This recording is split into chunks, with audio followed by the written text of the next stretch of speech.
Being abused has profound impacts on the victims or survivors.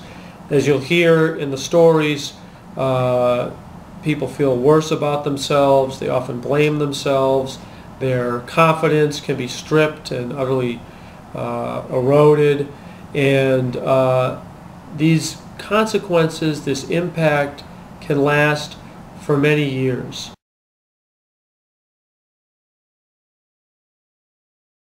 My family owned a small shoe factory in the Philippines, in Marikina, which is supposed to be like the shoe capital. So every summer, like me and my cousins would like try to help out, like making the shoe boxes, you know, and there would be like a lot, maybe like 15, at least 15 workers there that you just like get to talk to, get to know every day, you know, during the summer. And then like from June until about March, you just go to school. We were raised how my mom and my dad were raised. You stay in school, stay home, be a house child, spoiled. Just that I wasn't that into going out or being like away from him.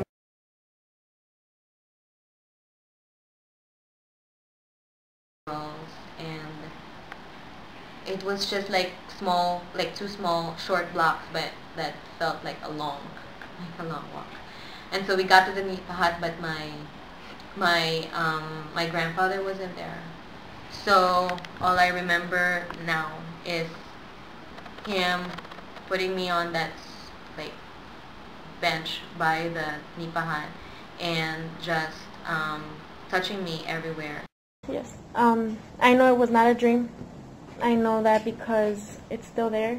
I know it's not 100% covered up, you know, you can't see it no more. I know it's not, because just it's deep down that you will never forget. It's just there. You know it's there. Because one night, you know, I woke up and then my father was having sex with me. The video is structured not by the individual story, but about common themes that we heard through the survivors recounting their experiences. So each survivor is going to talk first about their life before the abuse. They're going to share what happened.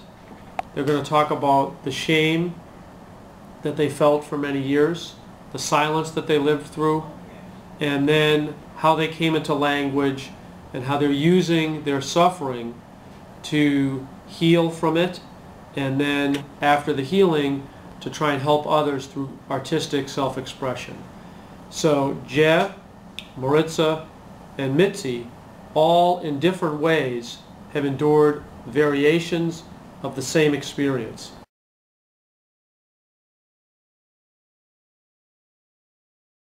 Like it comes in different layers, you know.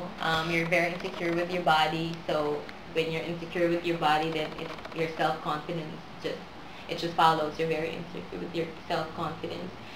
You walk on eggshells with people trying to figure out what they think about you, you know. So, you know, and like what I said, I had like good friends, but I did not feel like the need of like telling them the story, because I was afraid of one being judged, of like, well, that's nothing. I didn't want to hear that it's nothing. I questioned why it happened to me. I thought I was the one that caused everything. I felt that I was the one that called them to do whatever they did to me.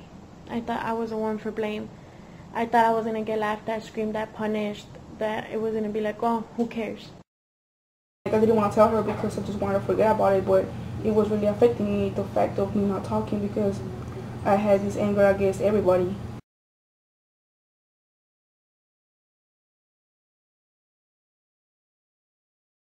I did not like my breast for the longest time. I felt like a freak, you know. I had like, at that age when I was growing up as a teenager, you know, compared to my other friends, my breast was bigger. And in my thoughts, I was like, well, maybe that's the reason why he touched me. It's my fault then. So that's when I became more aware of like my body, and I think the insecurity just came, you know, with that. The damage is on my personality.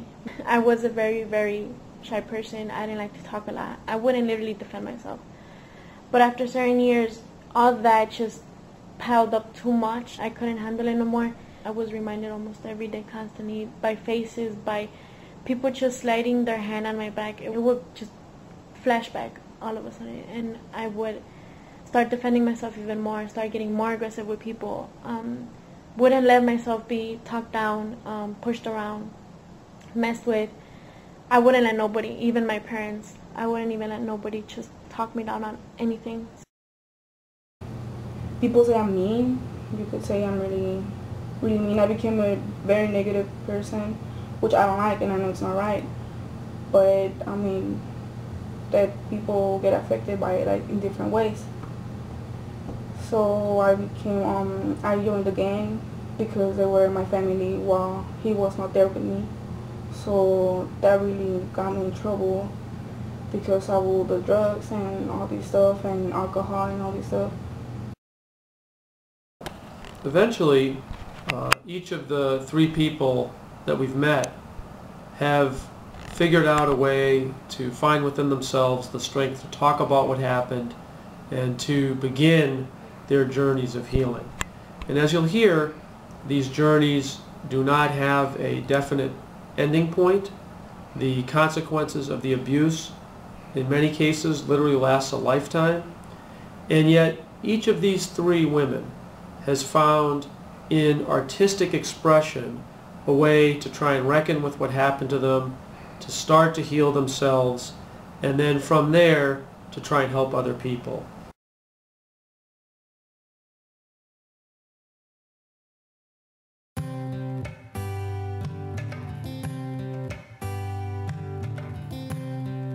An artist now, if somebody's gonna ask me if I had a choice to go through that, would I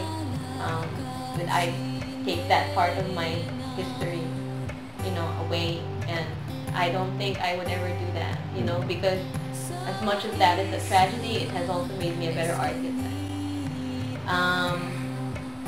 With that happening to me as a child, I knew, or I realized eventually that I don't have the problem. He has more of a problem than me. Because whoever does that to a child has a very big problem, There's a lot of questioning that I am still doing, but I have to say that I was very conscious. I want to heal, but I need to take away that anger first.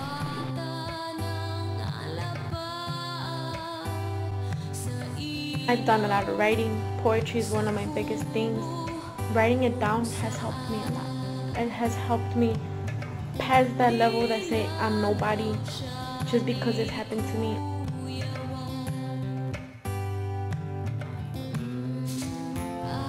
I don't think I'm healed yet, or I already started to heal, but like my attitude is changing. Drawing is something that had really helped me a lot, because like anytime I'm mad, I will write or draw. But I don't really think like I'm starting to heal yet, because I'm still having those memories, and sometimes I have dreams, and I do wake up like really sad. So for some it's music, for other people it's poetry, for other people it's artwork. But each of these three women has tried to find a way to heal, to speak about what happened, and then to share what happened to them with other people so that other people can heal, and then also so that hopefully that their efforts can contribute to preventing similar such abuse in the future.